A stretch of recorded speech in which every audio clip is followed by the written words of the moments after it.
I got so much motherfucking design on right now. Break it down, bring it back, make it clap. I got 3 old thoughts, new block, where that thing. Bitches on my line, and you know.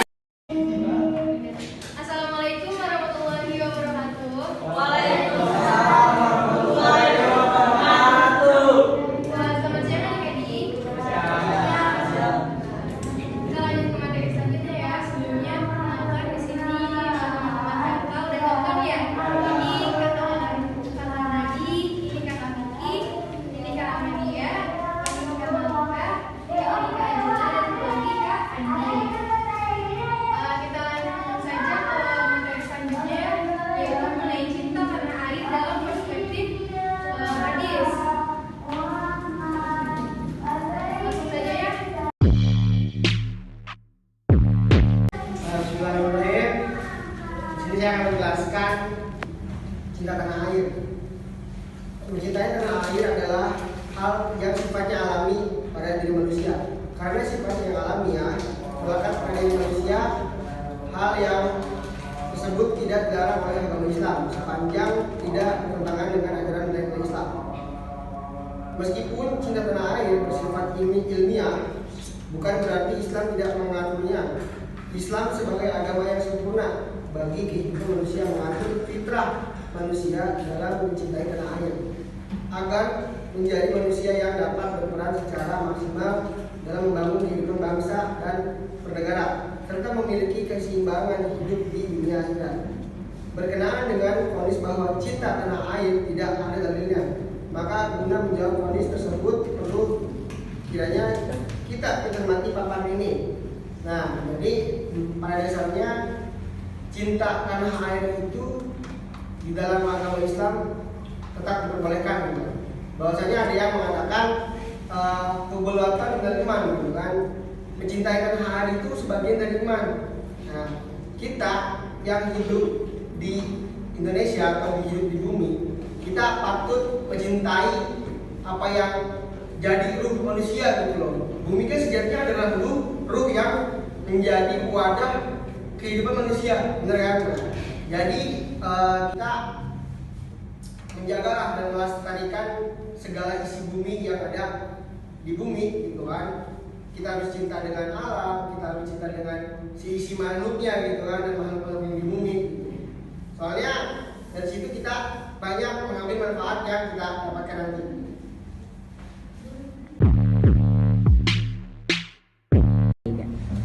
Baik, tadi kan sudah dijelaskan ya sama rekan tadi ya, mengenai cinta tanah air. Karena dijelaskan kebelotan dan iman. Nah, jadi kita sebagai orang Indonesia harus bangga tinggal di Indonesia gitu ya.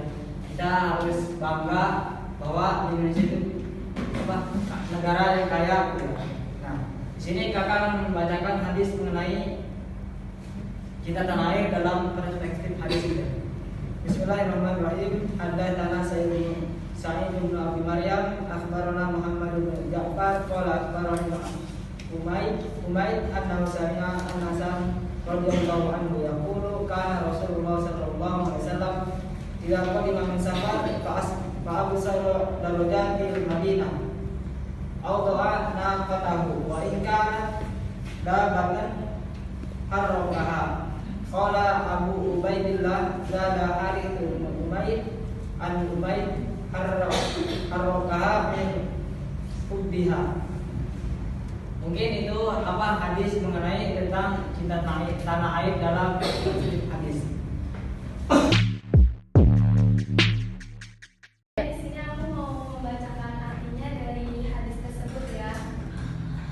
Artinya, bercerita kepadaku Sa'id ibni Abi Maryam, bercerita kepadaku Muhammad bin Ja'far, ia berkata, mengkabarkan padaku Umayd bahwasanya ia mendengar Anas radhiyallahu anhu berkata, Nabi SAW ketika kembali dari bepergian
Indonesia nggak bakal bisa berkembang, nggak bakal bisa berdiri kayak nggak bakal apa ya?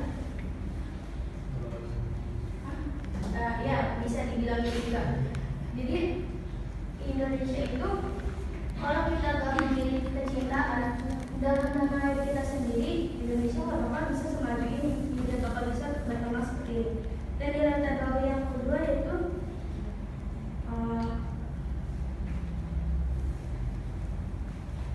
cinta tanah air menjadi bagian dari karakter pendidikan di Indonesia.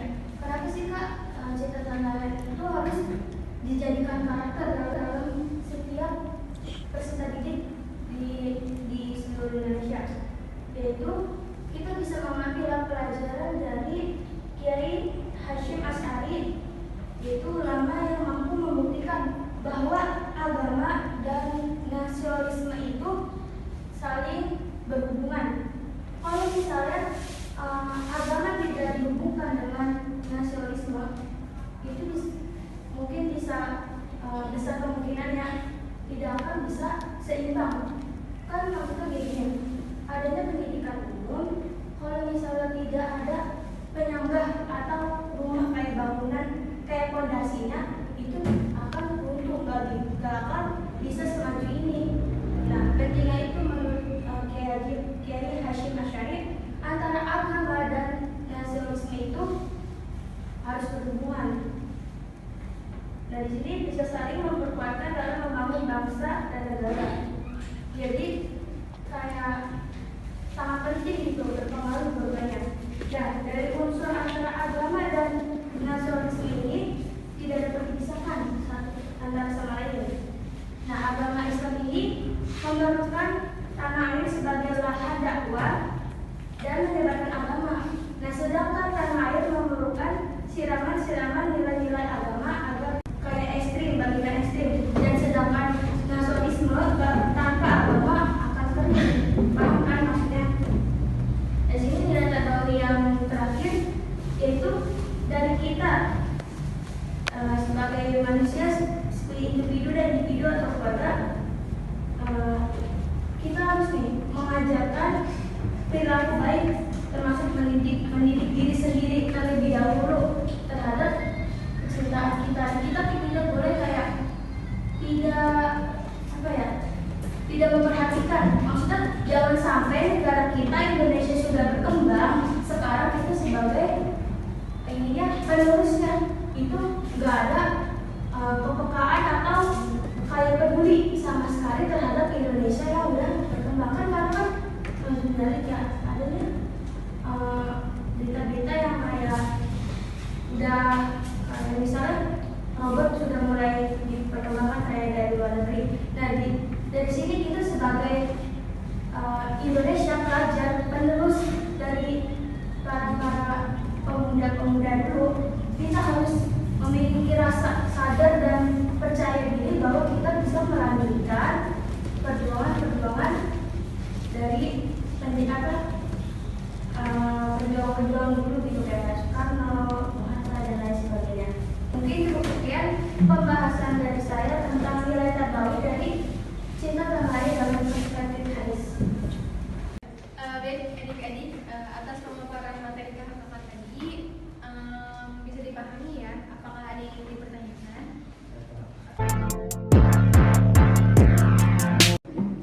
Apa bentuk cinta tanah air di lingkungan masyarakat? Di sini kakak akan menjawab pertanyaan dari pertanyaannya itu apa bentuk cinta tanah air di lingkungan masyarakat ya? Cinta tanah air adalah bentuk rasa cinta terhadap tanah kelahiran dan tanah air pastinya merupakan sikap untuk dimiliki setiap individu terhadap bangsa dan negara. Jadi cinta terhadap tanah air itu merupakan kesadaran individu dan merupakan dan sangat juga untuk mencintai tanah air terhadap bangsa dan negara. Sikap cinta tanah air tercermin dalam perilaku membela, menjaga dan melindungi tanah air dalam berkorban demi bangsa, negara, bangsa dan negara.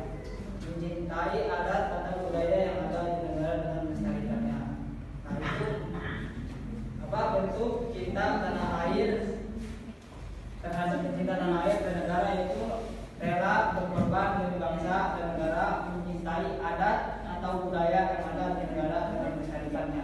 Nah, jadi apa bentuk cinta tanah air di lingkungan masyarakat kita melestarikan budaya-budaya yang ada di lingkungan kita, gitu ya. Misalnya di budaya di sini apa, ya. Nah, jadi kita lestarikan gitu ya, budaya yang ada di lingkungan kita, gitu ya.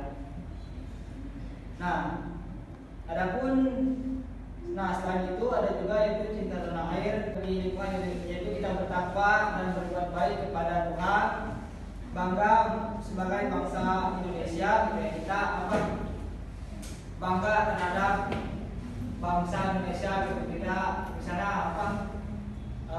di bulan Agustusan kita lomba gitu sebagai bukti kita cinta terhadap tanah air kita, gitu ya, dan terhadap perjuangan para pahlawan kita, gitu ya. Berbuat baik kepada orang lain, kita berbuat baik kepada orang lain, menjaga nama baik bangsa Indonesia. Kita nggak boleh menjelek-jelekan negara kita, gitu ya. Menjunjung tinggi hukum dan pemerintah. Nah, menggunakan hak pilih dalam pemilu, menjaga fasilitas umum. Nah, jadi kita menjaga fasilitas yang diberi oleh negara, misalnya sekolah ini kita jaga, misalnya sekolah ini negeri, misalnya kita harus menjaga, gitu. Memberikan aspirasi yang membangun bangsa, menggunakan fasilitas umum sewajarnya, menaati peraturan nasional, kita taat terhadap peraturan yang dibuat oleh negara, gitu ya. Lestarikan budaya Indonesia, kita lestarikan misalnya budaya-budaya yang Indonesia, kita nggak boleh menghilangkan budaya-budaya Indonesia, gitu. Manfaatkan sumber daya sebaik mungkin, mengikuti kegiatan bakti sosial, gitu. Mengunjungi wisata di Indonesia, gitu ya. Misalnya di Bekasi wisatanya apa, misalnya Semarekon, gitu ya, Taman Limo, gitu ya. Mencintai produk lokal, menggunakan produk dalam negeri, menghargai dan menghormati pendapat lain orang lain. Kita menghargai pendapat orang lain, gitu ya. Karena apa? Beda kepala, beda pemikiran, gitu ya. Beda isinya, gitu ya. Musyawarah dalam menyelesaikan masalah. Kalau ada masalah kita selesaikan secara musyawarah, gitu ya. Nggak boleh ribut, gitu. Mendahulukan kepentingan bangsa daripada kepentingan pribadi, gitu ya. Berlaku adil terhadap semua elemen masyarakat, saling menghormati dan menghargai pendapat orang lain, berpartisipasi dalam kegiatan kemasyarakatan, gitu ya. Misalnya ada di sini misalnya ada ronda kalau kita ikuti, gitu, sebagai kita, gitu ya. Melaksanakan hak dan kewajiban dengan rasa tanggung jawab. Nah, mungkin itu bentuk cinta tanah air dalam kehidupan kita sehari-hari di masyarakat. Mungkin cukup sekian. Terima kasih.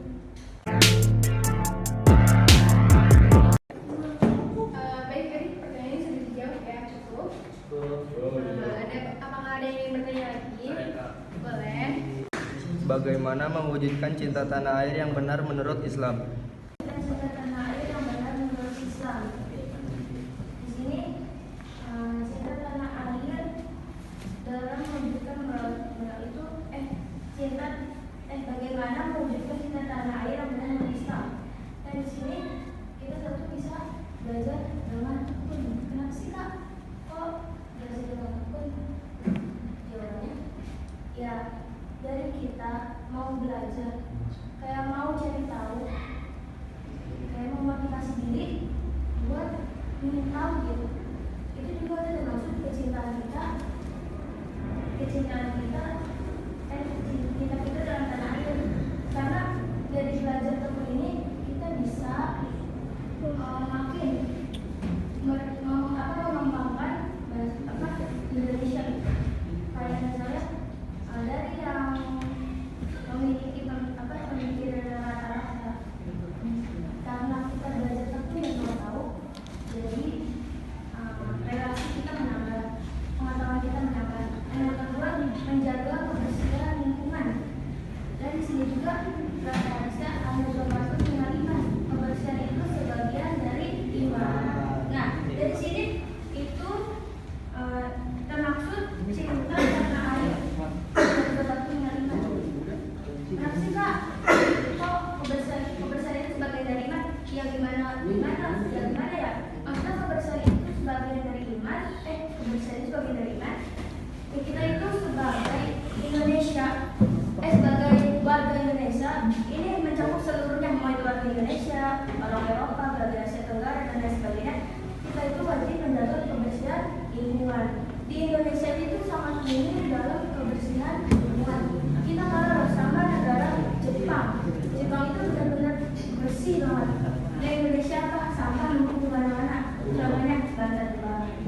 Iya, kan banyak banget di sana.